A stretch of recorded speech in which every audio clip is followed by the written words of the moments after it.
Hey, former Brother Low, welcome to lovely Las Vegas for Coast to Coast Hoops with myself, Greg Hoops Peterson, now part of the VSiN Family Podcast. We've got an excellent podcast for you as we're going to be joined in a few minutes by one of our good friends, Rob Donaldson, who does such amazing work with the show/podcast Rob's Best Bets. We're going to be chatting with him about this just very strange Wofford situation where it looked like they had their coach and Dwight Perry get fired due to players being ineligible for some benefits with getting meals off campus or utilizing their meal plan off campus. Well, it turns out those guys are no longer ineligible. They have been reinstated with the team, but the coaches, they remain out of the fold. So that makes things very, very interesting. We'll be addressing that. We're also going to talk to him just about a few major teams that he's feeling bullish/bearish on, how he's getting set for the upcoming season. Rob is just a wealth of information when it comes to getting set for the upcoming college basketball season. He, much like myself, covers this all 12 months out of the year, so we've got a lot to talk about with him. Probably will bring up the St. Joe situation as well. We'll see what happens there, but I know that with Rob, we're going to get a lot of great information today. If you do like hearing from this fine podcast, Coast to Coast Hoops, by the way, you're able to subscribe wherever your podcast, Apple Podcasts, Google Play, Spotify, Stitcher, and TuneIn. If you have a question, comment, segment, idea, what have you for this podcast, you have one of two ways we'll fire those in. First one is my Twitter/X timeline at gunit_81. Keep in mind, there's the name does not matter, so as per usual, please do send these into the timeline. And the other way is via an Apple Podcast review. If you rate this podcast 5 stars, it is very much appreciated. And then from there, you're able to fire in whatever you'd like to hear on this podcast via that 5-star review. While I did not get in any Twitter/X questions, everything is powered by EdgeBoost. EdgeBoost is making sure that bettors are able to have access to their funds whenever and wherever. With EdgeBoost, 100% of gambling transactions do indeed get approved. And when you go to edgeboost.bet, put in that promo code of Greg, G-R-E-G. That'll get you a $1 for $1 match on your first deposit up to $25. Now let's chat with Rob Donaldson, who does such amazing work with the show/podcast Rob's Best Bets. You're able to follow him on the old Twitter/X at RobDFB altogether, as he's right now doing a great job on the baseball front as well. And Rob, it's always a pleasure, my friend. Thank you so much. Yeah, thank you for having me on, Greg. And again, I say it every single time, but November's approaching, December's approaching, and that means college basketball is going to be back in our lives sooner rather than later. And I do love football. I love college football. I love the NFL, but there's some level of magic when you're talking about college basketball and 350 plus teams being involved in the Division I level. And man, I'm just excited to talk about it with you today. Oh, absolutely. And we have to talk about this team, one that typically you don't find yourself talking about in mid to late September, but Dwight Perry got canned over at Wofford. We thought that it was for sanctions involving players using their meal plan off campus. Turns out those guys were not suspended, but they were ruled ineligible. They are now eligible once again, but the coaches have not been reinstated. Want to get your thoughts here because this is an absolutely wild and crazy situation where Wofford's not looking very good, and they might not field a team this year if they can't reel back their players. Yeah, and it's so weird when you're talking about Wofford and was last season a success, because I would say in some regards, obviously, if you make the NCAA tournament, if you win your conference championship game to secure that auto bid, then hey, yeah, that's probably a really good year. But at the same time, leading up to the conference tournament, it wasn't like they were doing well in the SOCON or even looking that impressive.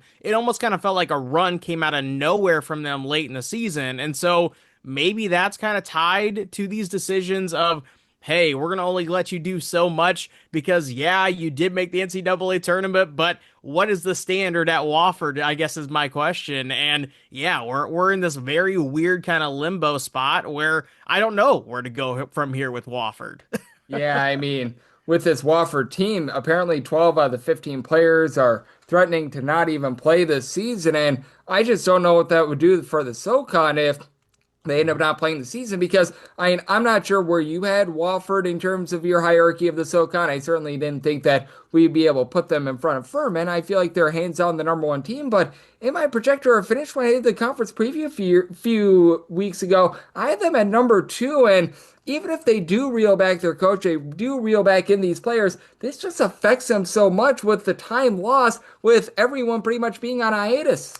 Yeah, and ultimately Wofford, I kind of almost viewed in lockstep with a team like a Delaware, where last season the run came at the right time, but I didn't let that kind of murky my thinking on how good they actually were for the totality of the season. And now in this upcoming year where we were doing all these previews, we were looking at Wofford and the players that they had, the coaches that they had. Well, now we just have to realign our thinking and think, all right, well, probably we don't even get a team, and if we do, is it the same team? I don't know. I truly have no idea.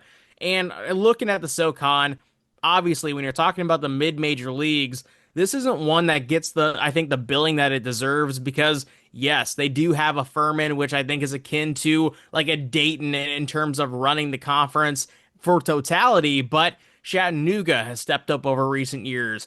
ETSU is a team that I think is starting to build its way back up, and UNCG, no matter who they have as head coach, always feels like it's in the mix there as well, along with Sanford. And I do think that this league is going to be very, very good, even without Wofford potentially competing in it. But it's definitely a hit to the conference and just a hit to that competitive funness that we always see out of the SoCon. Absolutely. As Rob Donaldson, who does such great work with the show/podcast, Rob's Best Bets, is joining me on Coast to Coast Hoops. And let's assume the best scenario. Everything gets sorted out. We do get a team because apparently they're looking at like a Virginia Tech assistant to perhaps be taking over. I don't know if there's any chance that they're going to be welcoming in the old regime or not. So let's wait and see there. But let's say they do get a team. This feels like a team that's just going to be disjointed if they do get something out there. And this is the sort of thing that I think really can derail a program. I know that there are some people that might make the argument that it's like, hey, this could be a rallying cry, but I don't think that you can spend this much time off in the lead up to the upcoming season and really view it as anything other than a massive negative. Yeah, and even from a betting standpoint of, okay, well, maybe Wofford gets kind of these crazy numbers levied against them in the early goings because of all this going on. If they do actually have a season, I still wouldn't want to openly fade them. I obviously also wouldn't want to openly back them just kind of blindly. I would need to see it because there's a total, crazy spectrum when you're talking about a team going through these woes. We saw it a few years ago with Manhattan, where their coach got fired because of, I don't even remember what the reasoning exactly was, but it felt like players were pulling out late. All of a sudden, players were having this kind of petition of, hey, do we even want to play this season in honor of our coach who just got fired 2 weeks before the season started? That one was a little bit more drastic, and Manhattan just ended up being a very middle of the road, average kind of team that covered spreads at a sort of average type of level. And I do think there's a scenario where Wofford could fall into that mix, but there's also that scenario of doomsday where Wofford just falls off a cliff and nobody is talented enough to kind of be competitive on a game-by-game basis. Yeah, Manhattan was actually relatively profitable that season. That was the year that Rashawn Storrs was the interim coach, and that led to Jose Perez being on that long and winding road where he played in like 15 college basketball seasons. It's like, my goodness, this guy played until like the 2023-24 college basketball season. So that was wild to say the least. So that was obviously some good, clean family fun. I think he still might have eligibility remaining, but I think that that's so well said. And I think that it brings up something else because I know that we were talking about St. Joe's with you a little bit earlier as well. I don't think just because you get a coaching change this late that it makes the team a total fade. Like, I go back to Wichita State and that Greg Marshall situation. They still made the NCAA tournament that year. And I think that it's worth bringing up on the flip side, looking at some of these programs that go through a coaching change this late in the offseason and why it's not all doom and gloom for them and why St. Joe's might be able to have a little bit of success. We'll talk a little bit more about the SoCon and a few teams that our good friend Rob is feeling bullish on. That's up next right here on Coast to Coast Hoops with myself, Greg Peterson, now part of the Beast and Family Podcast.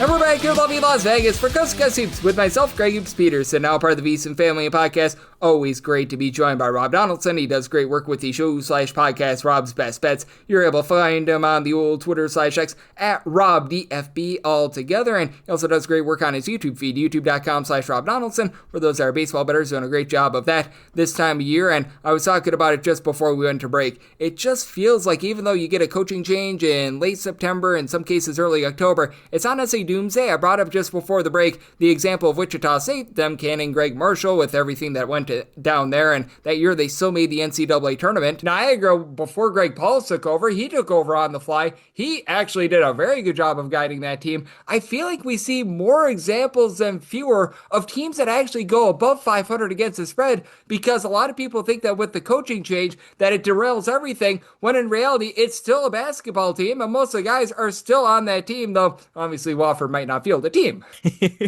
Yeah, it is again one of those things where you got to take it team by team because obviously the extreme is Tony Bennett, right? I don't remember in the cycle exactly where he decided to call it quits and retire, but it was pretty late in the fact that they just kind of went with an interim sort of coach for the entire season last year. And boy, oh boy, did Virginia just not be competitive at all. And that's also kind of one of those things too when you are looking at Wofford again and just kind of what I perceived as their standing with Perry in the building in the SOCON and just in general. And again, I kind of felt like they were a team like a Delaware that got hot at the right time, but ultimately wasn't up to the par, I think, of the better teams in the SOCON. They just had those wins rattled off at the perfect moment. And I do think from that standpoint, it does kind of lead me to that lower end of the spectrum in terms of them being a competent team, them being a winning team that kind of rallies behind this sort of thing. Yep, it is going to be really interesting to see what happens with them moving forward, because this just feels relatively unprecedented where we have team players actually just trying to boycott the season, because we've seen these coaching changes happen in the past. Typically, it's done with a little bit more of a, shall we say, tame balance of power and a tame, shall we say, reversal of power, but this is not one of those cases. So very, very fascinating to say the least. And when it comes to that entire SoCon, I mentioned it, I did feel like Furman should be hands down that number one team in the conference. And I do want to get your thoughts overall on the conference, because right now it's looking like Wofford, who I had as my number two team, is going to be dropping out. And I do feel like Furman is very much clearly that head and shoulders number one team, with a lot of transitionary period teams and just teams in transition in general at like number two, number three, because this I felt like was one of the biggest conferences in all of college basketball that was hurt by the transfer portal. And the reason why it was hurt by the transfer portal is because there are enough really good coaches in this league. It's a Southern-based league, which always is going to have a recruiting advantage just based on the area of the country that they're located in as well. And on top of that, when you have a lot of talented players accruing in this one conference, of course, you're going to see that turnover because other teams that are higher up above the SoCon want your dudes. And one of the teams that I think has done a really, really great job at accruing talent, but not really capitalizing on that talent that they've accrued, has been Chattanooga and Dan Earl. And I do think when you look at their season last year, it was incredible. And Dan Earl is one of those dudes who has won a lot of games already in his time at Chattanooga, but he hasn't won those big games. And maybe it's not fair to say, hey, a coach hasn't been able to get over that hump in sort of that one game or go home scenario, but that has been the case. And unfortunately for Chattanooga, you know, it's not going to get easier in the portal basis, because when you do have those talented players, they're going to get picked off and you got to reload in a 1-year turnaround window. And I think Dan Earl has shown that he can potentially do that, but this is such a massive building block year for him to really show, hey, I can get that win. I can make the NCAA tournament. Those wins last year when we won 29 games, it wasn't a fluke. And I do feel like that if I'm listing the hierarchy of the conference, Furman is definitely number one, but Chattanooga as a team that could potentially unseat them is definitely in the cards, in my opinion. Yep, with Chattanooga, we know how good of a coach Dan Earl is. Now, trying to replace that backcourt is going to be very big, and I think that's so interesting to be taking a look at a conference like the SoCon, because I think you would agree with me. The SoCon really doesn't have a lot of, shall we say, big men in the conference. It's very much a guard-oriented league, and how would you view a team that might be looking to play a little bit more down low, might be looking to go through their bigs a little bit? Because I think that Western Carolina, who really does bring back the most experience from a season ago, albeit they were awful last year, but they bring back experience from last year. I feel like that's a team that could be a little bit of a surprise, maybe not to win the conference, but I feel like that's one of those teams that against the spread could really be able to yield some profits. Yeah, and unfortunately, when you're looking at this league and just all the mid-majors in general are kind of in the same boat, but there are just not a lot of big men in college basketball in general that are very talented. And so if you are a program that has one of those guys who's, 6'8" to 7'1" or whatever it may be, and you're actually a talented dude, you're getting picked off by the teams who also need those big players because it is still a premium position if you can get those types of players. And UNC Greensboro, obviously with McKeel Brown Jones over the years, have had those types of guys. Western Carolina, to your point, has those types of guys. And actually, one of the programs that I think I'm actually going to be a little bit bullish on in the SOCON this year that I don't think has fully realized their potential over now two different regimes is ETSU. And East Tennessee State is one of those programs that when you go back to Forbes and that era, obviously they were winning. They were at the top of this league. They were winning games. They were making the NCAA tournament. And under Brooks Savage, I do feel like they're trending in the right direction. And so if you are looking for one of those kind of middling teams or maybe kind of upper top five teams to really make a move to the very, very top, I'm actually going to take a shot on both Chattanooga and ETSU as sort of my two teams in the mix there. Yeah, Brooks Savage has been able to get the job done time and time again, and I talked about it, trying to be able to find a little bit more size in this league. And ETSU, they have to replace a lot of that front court from the season ago, but they certainly have been able to form a little bit more of a defensive identity under Brooks Savage. They've been able to find those big men, so that has me feeling a little bit more bullish about them. And just in general, Rob, because I know that you're doing such a great job of getting set for the upcoming college basketball season, much like myself, are there just a few other teams that you've been looking at the last few weeks and you've had just a reversal of how you've been feeling about them? It could be to the positive, it could be to the negative, because I think that this time of year everyone always wants to feel positive, but sometimes there are some things where it's like, they might be a little bit overrated. But are there just a few teams in general that you've had a little bit of a change of heart on over the last few weeks? Well, one coach that I think I've been unfair to over the past couple of years has been Bart Lundy. And I say unfair to in the sense of I always know that Milwaukee's a tough team that I don't want to bet against, but not necessarily a team that I was so bullish to eagerly back, whether it was in the Horizon, League Conference tournament or just in general standalone games. And Bart Lundy is a great coach. And yes, it does kind of feel like we've maybe grown a little bit stale on him because after year one, when he showed up at Milwaukee and he went 22-12, it felt like the ceiling was through the roof, as Michael Jordan said, right? Or whatever that phrase was. The ceiling is the roof. Yeah, the ceiling is the roof. But when you're looking at Bart Lundy in year two, and it was only a 20-15 season, and then last year, 21-11, I feel like sometimes with coaches who just win those type of 20 game marks year after year after year, we feel like we get a little bit stale on him. And I don't want to overlook him because obviously when you're going back to his days at Division II version of Queens, that was a team that was constantly in the NCAA tournament for Division II. They were winning a lot of games. Heck, his last year at Queens, he went 30-4. And I do feel like in year four here at Milwaukee, they are pretty loaded with some talented guys, and the horizon is always, always wide open, especially now with Robert Morris having their entire lineup essentially hemorrhaged off to higher major schools. And so when you are looking at a team from the mid-major ranks that might be able to make a serious move, why not Bart Lundy and the Milwaukee Panthers? I really do think this could be one of their really fantastic years. Yep, and that's a Horizon League that I do feel like is quite wide open because that's another conference that has been ravaged by the transfer portal. We've seen a lot of coaches leave. Look at Cleveland State, which them having a new coaching regime as well. So I very much do think that things might be relatively wide open out there, and things are always open for great conversation on this podcast. And Rob, you provide some of the best. You do such an amazing job with your show/podcast, Rob's Best Bets, over on youtube.com/Rob Donaldson. And I know you're getting set for the upcoming season, but on top of that, in the interim, you're doing a great job on the baseball front as well. So love to give people at home know it's all on tap for you and how people can follow along on social media and other platforms. Well, hey, Greg, I am so excited, man. We are knocking on the door of college basketball season, but leading up to that point, college football, NFL, Major League Baseball, you can follow all my bets in those leagues on my Twitter/X feed at RobDFB and also on my YouTube channel, which is just my name, Rob Donaldson. But as always, Greg, I appreciate having me on, man.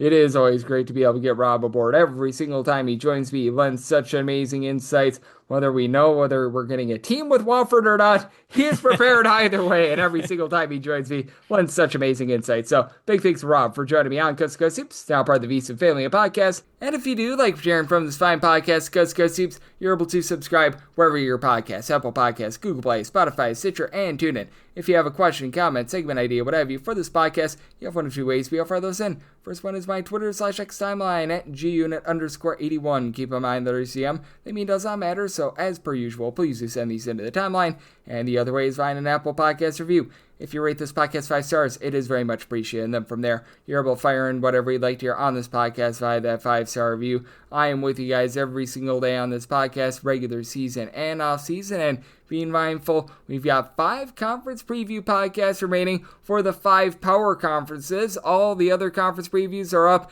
If you look just wherever your podcast, whether you're on Apple Podcasts, what have you, they're all down the list there. So we've got you guys all covered on that front. It is certainly just an incredible time to be getting set for this upcoming season. And I'll be back with you guys once again tomorrow. Thank you.